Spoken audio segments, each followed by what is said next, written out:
Hi students, welcome to NMK Telugu online classes. ఈ వీడియోలో 7వ తారీఖు సంబంధించినటువంటి కరెంట్ అఫైర్స్ అయితే డిస్కస్ చేద్దాం.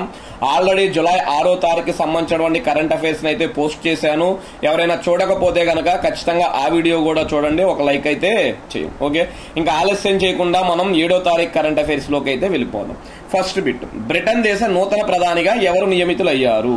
బ్రిటన్ దేశ నూతన ప్రధానిగా ఎవరు నియమితులయ్యారు అంటే కీర్ స్మార్టర్ అంటారు. ఆయన పేరు కీర్ స్మార్టర్. లేబర్ పార్టీ అధ్యక్షుడు కీర్ స్మార్టర్ బ్రిటన్ దేశ ప్రధానిగా నియమితులయ్యారు. చూడండి, బ్రిటన్ దేశంలో రెండు పార్టీలు ఉంటాయి. ఒకటి లేబర్ పార్టీ, రెండు కన్సర్వేటివ్ పార్టీ. ఒకటి లేబర్ పార్టీ, రెండు కన్సర్వేటివ్ పార్టీ. ఇప్పుడు దాకా కన్సర్వేటివ్ పార్టీ అధికారంలో ఉంది. కన్సర్వేటివ్ పార్టీ ఓడిపోయి ఏ పార్టీ అధికారంలోకి వచ్చిందంటే లేబర్ పార్టీ. లేబర్ పార్టీ అధ్యక్షుడు కీర్ స్మార్టర్ బ్రిటన్ దేశ ప్రధానిగా నియమితులయ్యారు. కీర్ స్మార్టర్ నియామకాన్ని బ్రిటన్ కింగ్ చార్లెస్ III ఆమోదించారు. అక్కడ ప్రధానిని ఖచ్చితంగా ఎవరు ఆమోదించాలి అంటే కింగ్ ఆమోదించాలి. చార్లెస్ III చక్రవర్తి ఆమోదించారు. కన్సర్వేటివ్ పార్టీకి చెందిన ఋషి సునాక్, ఆయన పేరు గుర్తుపెట్టుకోండి, ఋషి సునాక్ అనమాట. ఇక్కడ రాసిన చూడండి, అక్కడ కనపడకపోతే ఋషి సునాక్ ఆయన పేరు అనమాట. ఋషి సునాక్ ఓటమి పాలయ్యాడు. కీర్ స్మార్టర్ బ్రిటన్ దేశానికి 58వ ప్రధానిగా బాధ్యతలు చేపట్టారు. చాలా ఇంపార్టెంట్ అనమాట. బ్రిటన్ దేశానికి ఆయన ఎన్నో ప్రధాని? 58వ ప్రధానిగా బాధ్యతలు స్వీకరించారు. కీర్ స్మార్టర్ హాల్బోర్న్ సెయింట్ పాంక్రస్ నియోజకవర్గం నుండి విజయం సాధించాడు. కీర్ స్మార్టర్ బ్రిటన్ లోని ఎక్కడి నుంచి పోటీ చేసి గెలిచాడు అంటే హాల్బోర్న్ సెయింట్ పాంక్రస్ స్థానం నుండి విజయం సాధించాడు. England, Scotland, Wales, Northern Ireland వ్యాప్తంగా 650 స్థానాలకు ఎన్నికలు జరిగాయి. చూడండి, మొత్తం 650 స్థానాలకు జరిగినాయంట. చూడండి, ఒక గవర్నమెంట్ ఎక్కడైనా సరే ఫామ్ అవ్వాలంటే సగం కన్నా ఎక్కువ సీట్లు రావాలి. అది మన రాష్ట్రంలో అయినా, మన దేశంలో అయినా, ప్రపంచంలో అయినా. అదోనా? మరి 650 స్థానాలకు గాను లేబర్ పార్టీకి ఎన్ని వచ్చాయని అదోనా? చూడండి, 650 స్థానాలకు గాను గవర్నమెంట్ ఫామ్ చేయాలంటే ఎన్ని సీట్లు రావాలంటే 326. ఎలా చెప్పగలం అంటే 650లో సగం అంట 320. దీనికి +1 యాడ్ చేయండి, 300. చూడండి, ప్రభుత్వం స్థాపించడానికి 326 సీట్లు అవసరం కాగా లేబర్ పార్టీకి 412 సీట్లు వచ్చాయి. కన్సర్వేటివ్ పార్టీకి 121 సీట్లే వచ్చాయి అనమాట. అదవుతుందా? నెక్స్ట్, 2 ఏళ్ల క్రితం ప్రధానిగా ఎన్నికైన ఋషి సునాక్ ఈ పదవిని చేపట్టిన తొలి భారత సంతతి వ్యక్తిగా చరిత్ర సృష్టించాడు. చూడండి, ఋషి సునాక్ మన భారత సంతతికి చెందిన వ్యక్తి. వాళ్ళ తల్లిదండ్రులు మన భారతదేశానికి చెందిన వాళ్ళు అనమాట. అదవుతుందా? కాబట్టి చరిత్ర సృష్టించాడు. 14 ఏళ్ల తర్వాత బ్రిటన్ దేశంలో అధికార మార్పిడి జరిగింది. 14 ఏళ్ల తర్వాత అధికార మార్పిడి జరిగిందంట. అంటే సుమారు 2010 నుంచి 2024 వరకు కూడా అక్కడ కన్సర్వేటివ్ పార్టీనే అమల్లో ఉంది. ఇప్పుడు 2014లో కన్సర్వేటివ్ పార్టీ ఓడిపోయి లేబర్ పార్టీ అనేది అధికారంలోకి వచ్చింది. నెక్స్ట్, బ్రిటన్ దేశంలో దిగువ సభను హౌస్ ఆఫ్ కామన్స్ అనే పేరుతో పిలుస్తారు. చూడండి, మనకి సేమ్ అనమాట. బ్రిటన్ దేశంలోనూ ఎగువ సభ ఉంటుంది, దిగువ సభ ఉంటుంది. మన దేశంలో కూడా అంతే, ఎగువ సభ, దిగువ సభ. ఇక్కడ ప్రధాని డిసైడ్ చేయాలంటే ఏ సభకి ఎన్నికలు జరుగుతాయి? లోక్ సభకి. చూడండి, ఎగువ సభను రాజ్యసభ అంటారు, దిగువ సభను లోక్ సభ అంటారు. కాబట్టి దిగువ సభ సభ్యుల్లో నుంచి ప్రధాని అవుతాడు. అక్కడ కూడా అంతే, దిగువ సభ నుంచి ప్రధాని. కాబట్టి దిగువ సభని మనం లోక్సభ అంటున్నాం. మరి బ్రిటన్ దేశంలో ఏమంటారు అంటే హౌస్ ఆఫ్ కామన్స్ అనే పేరుతో పిలుస్తారు. రికార్డు స్థాయిలో 28 మంది భారత సంతతి వ్యక్తులు, చూడండి, రికార్డు స్థాయిలో 28 మంది భారత సంతతి వ్యక్తులు ఎన్నికల్లో విజయం సాధించారు. అంటే మన భారత సంతతికి చెందిన వ్యక్తులు కూడా అక్కడ పోటీ చేసి 28 మంది 2 పార్టీల నుంచి గెలవడం అయితే జరిగింది. వీరిలో లీసా నాండి, చూడండి, లీసా నాండి అనే పర్సన్ అనమాట బ్రిటన్ సాంస్కృతిక, మీడియా, క్రీడల శాఖ మంత్రిగా నియమితులయ్యారు. అదో నా 28 మందిలో లీసా నాండి అనమాట. లీసా నాండి బ్రిటన్ సాంస్కృతిక, మీడియా, క్రీడల శాఖ మంత్రిగా నియమితులయ్యారు. లేబర్ పార్టీ నుంచి భారత సంతతి అభ్యర్థులు అధిక సంఖ్యలో విజయం సాధించారు. ఏ పార్టీ నుంచి అంట? లేబర్ పార్టీ నుంచి. బ్రిటన్ దేశ విదేశీ వ్యవహారాల మంత్రిగా డేవిడ్ లామీ నియమితులయ్యారు. చూడండి, బ్రిటన్ దేశ విదేశీ వ్యవహారాల శాఖ మంత్రిగా డేవిడ్ లామీ నియమితులయ్యారు. ఇతను త్వరలో భారత పర్యటనకు కూడా అప్పుడే రానున్నారు. నెక్స్ట్ దాని తర్వాత లేబర్ పార్టీ నుంచి ప్రధాని అయిన 7వ వ్యక్తిగా కీర్ స్మార్టర్ నిలిచాడు. చూడండి, బ్రిటన్ దేశానికి ఎన్నో ప్రధాని అంటే 58వ ప్రధాని. లేబర్ పార్టీ నుంచి ఎన్నో ప్రధాని అంటే 7వ ప్రధానిగా కీర్ స్మార్టర్ నిలిచారు. బ్రిటన్ దేశ తొలి మహిళా ఆర్థిక శాఖ మంత్రిగా రాచెల్ రీవ్స్ నియమితులయ్యారు. ఆమె పేరు చూడండి, రాచెల్ లీవ్స్ అంట. రాచెల్ రీవ్స్ అయితే నియమితులయ్యారు, గుర్తుపెట్టుకో. ఓకే, నెక్స్ట్ 2, రహదారి భద్రత మెరుగైన నిర్వహణ కోసం NHAI దేనితో ఒప్పందం కుదుర్చుకుంది? రహదారి భద్రత మెరుగైన నిర్వహణ కోసం NHAI దేనితో ఒప్పందం కుదుర్చుకుంది అంటే IIIT ఢిల్లీ అంటారు. ఏంటిది? IIIT ఢిల్లీ. NHAI అంటే అర్థము national highways authority of India అంటారు. National highways authority of India అంటారు. మరి IIIT అంటే అర్థం ఏంటి అంటే Indian institute of information technology అంటారు. Indian institute of information technology అంటారు. నెక్స్ట్ 3, భారత వైమానిక దళం తొలిసారిగా ఏ పేరిట బహుళ దేశాల వైమానిక విన్యాసాన్ని ఆగస్టులో నిర్వహించనుంది? చూడండి, భారతదేశం అంటే మొదటిసారిగా ఒక పేరుతో బహుళ దేశాల వైమానిక విన్యాసం, బహుళ అంటే చాలా దేశాలు దీంట్లో పాల్గొనబోతున్నాయి, నెక్స్ట్ మంత్ జరగనుందన్నమాట. దాని పేరేంటి అంటే తరంగ్ శక్తి 2024 అంటారు. తరంగ్ శక్తి 2024 అనే పేరుతో అయితే పిలుస్తారు.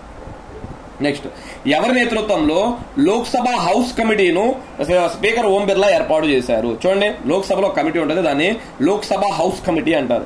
ఎవరి నేతృత్వంలో ఏర్పాటైంది అంటే మహేష్ శర్మ అంటారు. ఎవరి పేరు? Mahesh Sharma. Lok Sabha house committee chairman ఎవరు అని అడుగుతారు. మహేష్ శర్మ. ఈ కమిటీలో మహేష్ శర్మతో పాటు మరొక 11 మంది సభ్యులు ఉన్నారు. టోటల్ గా మొత్తం 12 ఉన్నారు. ఒకళ్ళు చైర్మన్, 11 మంది సభ్యులు. ఆ ఒక చైర్మన్ ఎవరు అంటే మహేష్ శర్మ. ఈ కమిటీ ఆంధ్రప్రదేశ్ కు చెందిన బీజేపీ ఎంపీ పురంధేశ్వరి చోటు దక్కింది. చూడండి, ఈ కమిటీలో ఆంధ్రప్రదేశ్ రాష్ట్రానికి చెందిన బీజేపీ ఎంపీ పురంధేశ్వరి కూడా చోటు దక్కడం అయితే లభించింది. ఓకే, నెక్స్ట్ దాని తర్వాత వచ్చేటప్పటికి 5, హ్యూమనాయిడ్ రోబోను అభివృద్ధి చేసిన దేశం ఏది? హ్యూమనాయిడ్ రోబోను అభివృద్ధి చేసిన దేశం ఏది అంటే చైనా దేశం అంటారు. ఏంటిది? చైనా దేశం. హ్యూమనాయిడ్ అనమాట. చూడండి, మానవ మెదడు కణాలను లేదా మూల కణాలను అంటారు. మానవ మెదడు కణాలను లేదా మూల కణాలను ఉపయోగించి చైనాలోని తైన్ జిన్ యూనివర్సిటీకి చెందిన శాస్త్రవేత్తలు హ్యూమనాయిడ్ రోబోను అభివృద్ధి చేశారు. మనిషి మెదడులో ఉండే కణాలను, మూల కణాలను ఉపయోగించి రోబోను తయారు చేశారంట. అదొక దాన్నే హ్యూమనాయిడ్ రోబో అంటారు. చైనా ఏ శాస్త్రవేత్తలు? చైనా దేశంలో అంటే తైన్ జిన్ యూనివర్సిటీ శాస్త్రవేత్తలు, గుర్తుపెట్టుకోండి. నెక్స్ట్ 6, వార్తల్లో నిలిచిన టూలెన్ యూనివర్సిటీ ఏ దేశంలో కలదు? వార్తల్లో నిలిచిన టూలెన్ యూనివర్సిటీ ఏ దేశంలో కలదు అంటే అమెరికా దేశంలో కలదు. ఏ దేశం? అమెరికా. అసలు ఎందుకు వార్తల్లో నిలిచింది? చూడండి, ఆస్టియోఫోరోసిస్ వ్యాధిని ముందుగా గుర్తించే AI సాధనాన్ని యుఎస్ఏలోని టూలెన్ యూనివర్సిటీ శాస్త్రవేత్తలు అభివృద్ధి చేశారు. చూడండి, ఆస్టియోఫోరోసిస్ అనేది ఎముకలకు వచ్చే ఒక వ్యాధి అనమాట. దీన్ని ముందుగానే గుర్తించే ఒక ఆర్టిఫిషియల్ ఇంటెలిజెన్స్ సాధనాన్ని కనుక్కోవడం అయితే జరిగింది. ఆస్టియోఫోరోసిస్ అనేది ఎముకలకు వచ్చే వ్యాధి, గుర్తుపెట్టుకోండి. ఆస్టియోఫోరోసిస్ అనేది ఎముకలకు వచ్చేటటువంటి వ్యాధి అనమాట. ఓకే, నెక్స్ట్ దాని తర్వాత 7, కాలుష్యంతో 10 నగరాల్లో, మన దేశంలో అనమాట, కాలుష్యంతో మన దేశంలో 10 నగరాలలో ఏటా ఎంతమంది మరణిస్తున్నారు? 33,000 మంది మరణిస్తున్నారు. చూడండి, కేవలం భారతదేశంలోని 10 నగరాలలో సంవత్సరానికి 33,000 మంది కాలుష్యంతో అయితే మరణిస్తున్నారు. 2008 to 2019 మధ్య ఉన్న సమాచారం ఆధారంగా లాన్సెట్ ప్లానెటరీ హెల్త్ అనే సంస్థ ఒక నివేదికను రూపొందించింది. చూడండి, లాన్సెట్ ప్లానెటరీ హెల్త్ అనే ఒక సంస్థ నివేదికను రూపొందించింది. దేన్ని బేస్ చేసుకుని? 2008 to 2019. ఈ నివేదిక ప్రకారం దేశంలోని 10 నగరాలలో ఏటా 33,000 మంది కాలుష్య సమస్యలతో మరణిస్తున్నారు. అత్యధికంగా ఢిల్లీలో ఏడాదికి 12,000 మంది మరణిస్తున్నారు. చాలా చాలా ఇంపార్టెంట్ బిట్. నెక్స్ట్ బిట్, ఏ రాష్ట్ర సీఎం విశ్వాస పరీక్షలో నెగ్గాడు అంటే జార్ఖండ్ హేమంత్ సోరెన్. మొన్న కూడా చెప్పాను, లాస్ట్ వీడియోలో కూడా మనకు వచ్చింది. హేమంత్ సోరెన్ గారు జైలు నుంచి రావడం, చంపయ్య సోరెన్ గారు జార్ఖండ్ ముఖ్యమంత్రిగా రాజీనామా చేయడం, హేమంత్ సోరెన్ గారు మళ్ళా ముఖ్యమంత్రిగా ప్రమాణ స్వీకారం చేయడం జరిగింది. మరి ముఖ్యమంత్రిగా ప్రమాణ స్వీకారం చేస్తే సరిపోదు, ఆయన తన విశ్వాసాన్ని నిరూపించుకోవాలి. అందుకని విశ్వాస పరీక్షను పెట్టారు. ఆ విశ్వాస పరీక్షలో ఆయన నెగ్గాడు అనమాట. జార్ఖండ్ రాష్ట్రంలో మొత్తం శాసనసభ స్థానాల సంఖ్య ఎంత అంటే 76గా చెప్పుకుంటాం. ఎంత? 76. నెక్స్ట్, తెలంగాణ రాష్ట్రం హరితహారం పేరును ఏమని మార్చింది? చూడండి, తెలంగాణ రాష్ట్రం హరితహారం పేరును ఏమని మార్చింది అంటే వన మహోత్సవం అని మార్చింది. ఏంటిది? వన మహోత్సవం. ఈసారి 20 కోట్ల మొక్కలను నాటాలని ప్రభుత్వం లక్ష్యంగా పెట్టుకుంది. ఈసారి 20 కోట్ల మొక్కలను నాటాలని ప్రభుత్వం లక్ష్యంగా అయితే పెట్టుకుంది. ఓకే, నెక్స్ట్ దాని తర్వాత 10, ఆంధ్రప్రదేశ్ రాష్ట్ర జలవనరుల శాఖ ఇంజనీర్ ఆన్ చీఫ్ అంటారు. అదొక ఇంజనీర్ ఆన్ చీఫ్. ఆంధ్రప్రదేశ్ రాష్ట్ర జలవనరుల శాఖ ఇంజనీర్ ఆన్ చీఫ్ గా ఎవరు నియమితులయ్యారు అంటే కె శ్రీనివాస్ నియమితులయ్యారు. ఎవరు? కె శ్రీనివాస్ అనే పేరుతో అయితే పిలుస్తారు, గుర్తుపెట్టుకోండి. నెక్స్ట్ 11, ఏ సంవత్సరం నాటికి చంద్రుడిపైకి మనుషులను పంపుతామని ఇస్రో చైర్మన్ సోమనాథ్ ప్రకటించారు అంటే 2040 నాటికి. అదవుతుందా? ఇస్రో చైర్మన్ సోమనాథ్ గారు ప్రకటించారు 2040 నాటికి మనుషుల్ని చంద్రుడిపైకి పంపుతామని చెప్పారు అన్నమాట. చంద్రుడిపైకి 2040 నాటికి మనుషులు పంపేందుకు వీలుగా NGLV అనే రాకెట్ ను నిర్మిస్తున్నట్లు ప్రకటించారు. చూడండి, మనకి రాకెట్ లో చాలా ఉంటాయి, CVLC అని. అదవుతుందా? అదేవిధంగా పోలార్ PLSV అంటారు అనమాట. PLSV పోలార్ లాంచింగ్ PSLV అంటారు. PSLV polar satellite launching vehicle, ఇలా కొన్ని ఉన్నాయి అన్నమాట. అలా ఇప్పుడు చంద్రుడి మీదకి మనుషులు పంపించడానికి దేని తయారు చేస్తున్నారంటే రాకెట్ అంటే NGLVని తయారు చేస్తున్నారు. NGLV అంటే అర్థం ఏంటి అంటే నెక్స్ట్ జనరేషన్ లాంచ్ వెహికల్ అంటారు. నెక్స్ట్ జనరేషన్ లాంచ్ వెహికల్ అంటారు. ప్రస్తుతం దీన్ని ఏమని పిలుస్తున్నారు అంటే సూర్య అనే పేరుతో పిలుస్తున్నారంట. ప్రస్తుతం దీనిని సూర్య అనే పేరుతో పిలుస్తున్నారు. లిక్విడ్ ఆక్సిజన్ మీథేన్ ఆధారంగా ఇంజిన్ ను రూపొందిస్తున్నట్లు పేర్కొన్నారు. ఆ ఇంజిన్ ను దేంతో తయారు చేస్తున్నారంట? లిక్విడ్ ఆక్సిజన్ మీథేన్, ఈ రెండింటిని ఉపయోగించి ఇంజిన్ పనిచేసేలా అయితే వీళ్ళు పరిశోధనలు చేస్తున్నారంట, గుర్తుపెట్టుకోండి. నెక్స్ట్ దాని తర్వాత 12 వంటకు ఉపయోగించే అల్యూమినియం స్టెయిన్లెస్ స్టీల్ అనమాట. మనం ఇళ్లలో ఉపయోగించుకుంటాం కదా అనమాట. అల్యూమినియం స్టెయిన్లెస్ స్టీల్ పాత్రలకు ఇక నుంచి ఏ ముద్రను ప్రభుత్వం తప్పనిసరి చేసింది అంటే ISI అంటారు. ఏంటది? ISI అంటే ఇండియన్ స్టాండర్డ్స్ ఇన్స్టిట్యూషన్ అంటారు. Indian standards institution. ఇక నుంచి ఖచ్చితంగా స్టీల్ పాత్రల మీద కూడా ఏముండాలంట? ISI ముద్ర ఉండాల్సింది. ఈ విషయాన్ని అధికారికంగా బ్యూరో ఆఫ్ ఇండియన్ స్టాండర్డ్స్ తెలిపింది. అధికారికంగా బ్యూరో ఆఫ్ ఇండియన్ స్టాండర్డ్స్ అయితే నెక్స్ట్ బిట్ చూడండి. నెక్స్ట్ బిట్ 73వ ఇండియన్ ఫార్మాస్యూటికల్ కాంగ్రెస్ సమావేశం ఎక్కడ జరిగింది? 73వ ఇండియన్ ఫార్మాస్యూటికల్ కాంగ్రెస్ సమావేశం ఎక్కడ జరిగింది అంటే హైదరాబాద్ లో జరిగింది అనమాట. ఎక్కడ? హైదరాబాద్. నెక్స్ట్ 14 మహిళల ఆసియా కప్ T20 టోర్నీ 2024 ఏ దేశంలో జరగనుంది అంటే శ్రీలంక. చూడండి, మనకు నెక్స్ట్ మంత్ మహిళల ఆసియా కప్ T20 అయితే జరగనుంది. ఎక్కడంటే శ్రీలంకలో జరగనుంది. ఈ టోర్నీలో పోటీ పడే భారత మహిళల జట్టులో తెలుగు అమ్మాయి అరుంధతి రెడ్డి, ఆమె పేరు గుర్తుపెట్టుకోండి, అరుంధతి రెడ్డి స్థానం అయితే లభించింది. నెక్స్ట్ దాని తర్వాత 15 పునరుత్పాదక శక్తిని విస్తరించేందుకు ప్రపంచ బ్యాంక్ భారత్ కు ఎంత నిధులు కేటాయించింది? పునరుత్పాదక శక్తిని విస్తరించేందుకు ప్రపంచ బ్యాంక్ భారత్ కు ఎంత నిధులను కేటాయించింది అంటే $1.5 బిలియన్ 1.5 బిలియన్ అయితే కేటాయించింది. ఓకే, దీనికోసం పునరుత్పాదక శక్తి అంటారు. కన్సర్వేటివ్ ఎనర్జీ అనే పేరుతో అయితే పిలుస్తారు. నెక్స్ట్ ఆసియా బిలియర్డ్స్ ఛాంపియన్షిప్ విజేతగా ఎవరు నిలిచారు? ఆసియా బిలియర్డ్స్ అనమాట, గేమ్ అనమాట. బిలియర్డ్స్ ఛాంపియన్షిప్ విజేతగా ఎవరు నిలిచారు అంటే ఆయన పేరు ధ్రువ్ సిత్వాలా అంటారు. ఏం పేరు?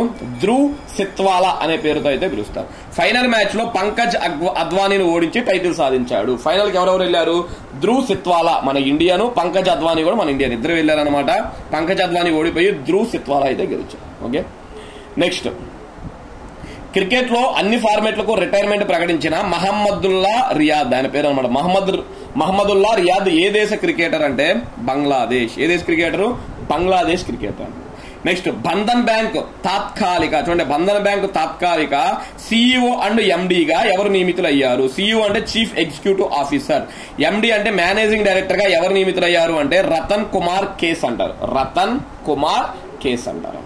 నెక్స్ట్ దాని తర్వాత చూడండి లాస్ట్ బిట్ 19ది నొమాడిక్ ఎలిఫెంట్ అంటారు. నొమాడిక్ ఎలిఫెంట్ అనేది ఏ రెండు దేశాల మధ్య జరిగిన 16వ ఉమ్మడి సైనిక విన్యాసం. నొమాడిక్ ఎలిఫెంట్ అనేది ఏ రెండు దేశాల మధ్య జరిగిన 16వ ఉమ్మడి సైనిక విన్యాసం అంటే భారత్ మంగోలియా. ఏంటిది? భారత్ మంగోలియా.